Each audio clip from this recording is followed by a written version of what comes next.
నా కూతురు బ్రతికి ఉందా? అవును, నాకు ఈరోజు తెలుసు. ఎక్కడుంది? తొందరగా చెప్పు బాబు.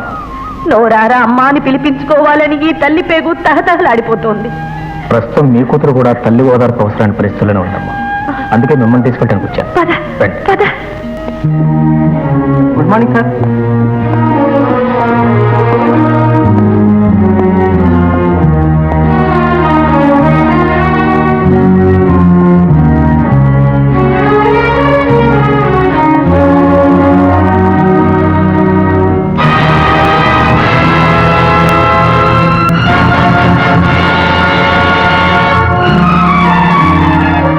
ఇతను శానిటరీ ఇన్స్పెక్టరా? అవును sir. Are you sure? Sure sir. పేరు? గోపికృష్ణ సార్. ఎన్నాళ్ళ నుంచి ఇక్కడ పనిచేస్తున్నాడు? 7 నెలల నుంచి సార్. ఆశ్చర్యంగా ఉంది. How is it possible? అయితే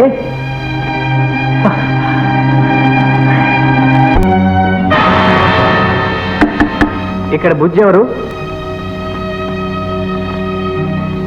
ఎందుకండి? శానిటరీ ఇన్స్పెక్టర్ గోపీకృష్ణకు విషం కలిపిన కాఫీ ఇచ్చిన నేరానికి ఆమెను అరెస్ట్ చేయాలి. ఏమిటి వినండి, బుజ్జి కాఫీలో విషం కలిపిందా?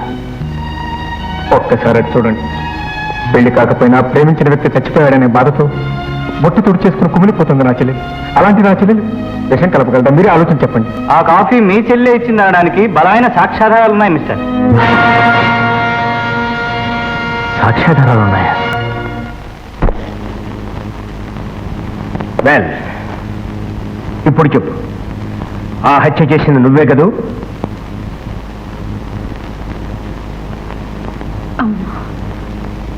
నేనే చేశాను. ఆ హత్య నేనే చేశాను. ఎందుకు చేశాను, దేనికోసం చేశానని అడగొద్దయ్యా. నా గోపయ్య నేనే పొట్టను పెట్టుకున్నాను.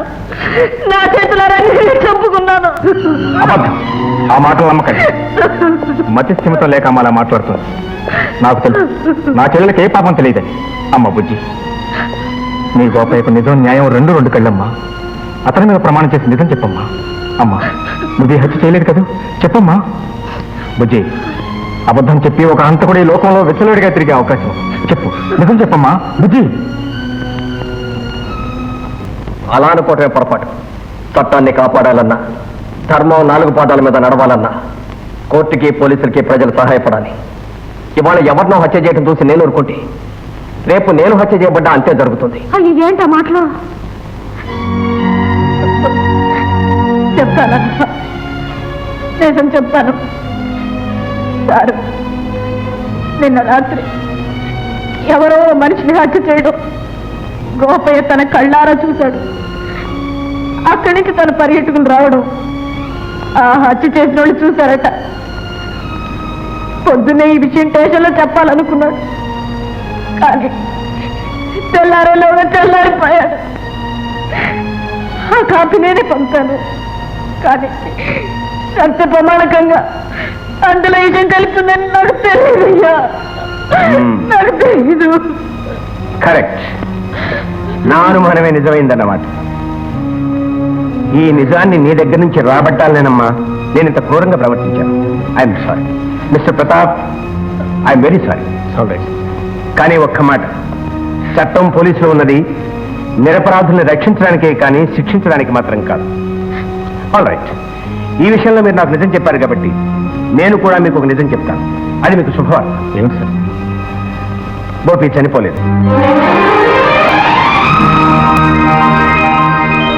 నిజంగా?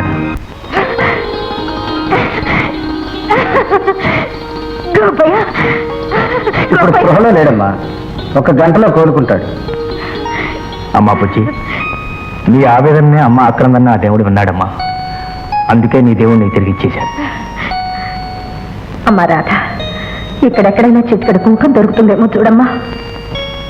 నా బిడ్డని ఇలా చూడలేకపోతున్నాను. అలాగేనమ్మా. డాక్టర్, మీరు చేసిన కృషి ఒక శవానికి ప్రాణం పోసింది, ఒక వంశాన్ని నిలబెట్టింది. దీనికి అంతటికీ కారకులు రాజశేఖరం గారు మిస్టర్. చివరి క్షణం దాకా మా వెన్ను తడుతూ ప్రోత్సహిస్తూనే వచ్చారు. I'm very sorry sir. ఏదో ఆవేశంలో. It's all right mister Pratap. అది నీ తప్పు కాదు, నీ వయసు తప్పు. థ్యాంక్స్. రామ్మా, బొట్టు పెట్టు.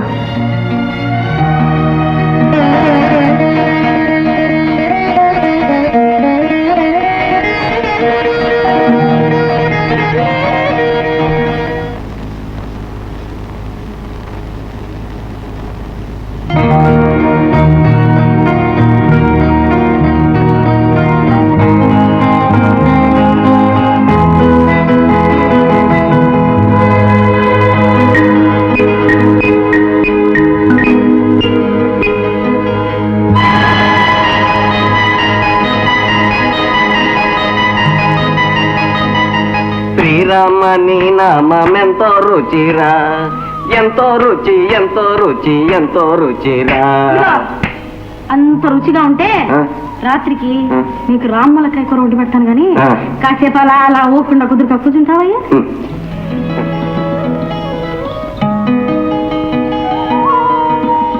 అయ్యో అయ్యో అయ్యో, ఏమయ్యా సూది కూర్చుకుందా? అది అది ఏది అది అది ఏదయ్యా? ఇదిగో ఇది ఇది. ఇదా?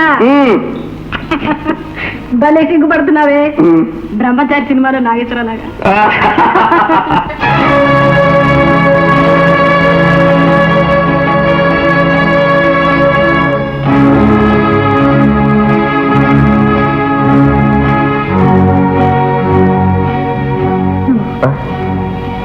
నిజం చెప్పు, ఎవరు నువ్వు? అదేం ప్రశ్న? నేను గోపిని. కాదు, నా గోపేవు కాదా? బుజ్జి, ఏమిటో మాటలు? సత్యబ్రతికిన వాడి కదా, నా ప్రవర్తనలో ఏదైనా మార్పు వచ్చి ఉండొచ్చు, అంతేగాని. ప్రవర్తనలో మార్పు కాదా, మనిషి మొత్తంలో ఏదో మార్పు కనిపిస్తుంది. అసలు మనుషులు మారినట్టు అనిపిస్తుంది. చెప్పు, ఎవరు నువ్వు? బుజ్జి, నీకేమైనా పిచ్చెక్కిందా? నేనే గోపిని. కాదు కాదు కాదు, నువ్వు నా గోపేవు కాదు. సరిగ్గా అట్టాగే ఉన్న వేరే మనిషివి. నా గోపయ్య మాటల్లో ప్రేమ ఉంటుంది, నా గోపయ్య చూపుల్లో పసితనం ఉంటుంది. నువ్వు నా గోపయ్య కావు. ఏమిటమ్మా? అన్నా, ఇది నా గోపయ్య కాదు, నా గోపయ్య కాదన్నా, నా గోపయ్య కాదు.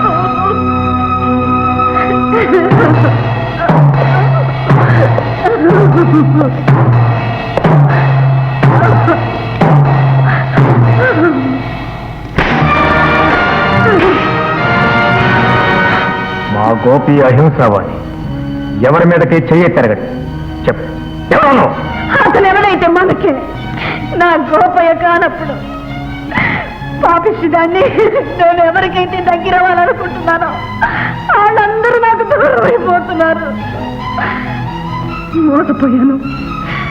ఆ భగవంతుడు నన్ను పూర్తిగా మోసం చేశాడు, పూర్తిగా మోసం చేశాడు, పూర్తిగా మోసం చేశాడు. అమ్మా, పిడుగు లాంటి వార్త అయినా ఈ స్థితిలో నీకు చెప్పక తప్పదు. అతను నీ గోపి కాని మాట నిజమేనమ్మా. నీ గోపిని హత్య చేసిన వాళ్ళని పట్టుకోవాలనమ్మా నేను నాటకం మొదలుపెట్టాను. నీ గోపినే కాదు, ఇంకెంతో మందిని దారుణంగా హత్య చేసిన ఆ దౌర్భాగ్యుల్ని, ఎందరో ఆడపడుచుల కుంకుమలు తుడిచివేసిన ఆ రాక్షసుల్ని మట్టు పెట్టాలనమ్మా నా ప్రయత్నం. గోపి బ్రతికే ఉన్నాడన్న భ్రమలో ఇతన్ని అంతం చేయడానికి వాళ్ళు ఇక్కడికి వస్తారని, ఆ అదను చూచుకుని ఆ ముఠాన్ని అరెస్టు చేయాలనమ్మా ఈ ప్లాన్ అంతా. ఈ ప్రమాదకరమైన పరిస్థితుల్లో ఏమాత్రం అజాగ్రత్తగా ఉన్నా గోపి రూపంలో ఉన్న వ్యక్తి తన ప్రాణాలనే పోగొట్టుకుంటాడు. ఇదంతా తెలిసి కూడా ఈ కత్తుల బోనులోకి కావాలనే ఇరికించానమ్మా నా ఒక్కగానొక్క బిడ్డను. అవునమ్మా, ఇతను నా కొడుకు ప్రదీప్. దేశం కోసం తన ప్రాణాలనే లెక్క చేయని ఇలాంటి బిడ్డను కన్నందుకు నేను గర్వపడుతున్నానమ్మా. ఈ పరిస్థితుల్లో నీ చిటికెడు కుంకుమ నా బిడ్డకు శ్రీరామరక్ష అవుతుందమ్మా. నా బిడ్డ ప్రాణాలు కాపాడమని ఒక తండ్రిగా నేను అర్థిస్తున్నాను. ఆ దేశ ద్రోహులను పట్టుకోవడానికి సహకరించమని ఒక పోలీస్ ఆఫీసర్గా నేను ప్రాధాన్యపడుతున్నాను. నా మాట కాదనకమ్మా.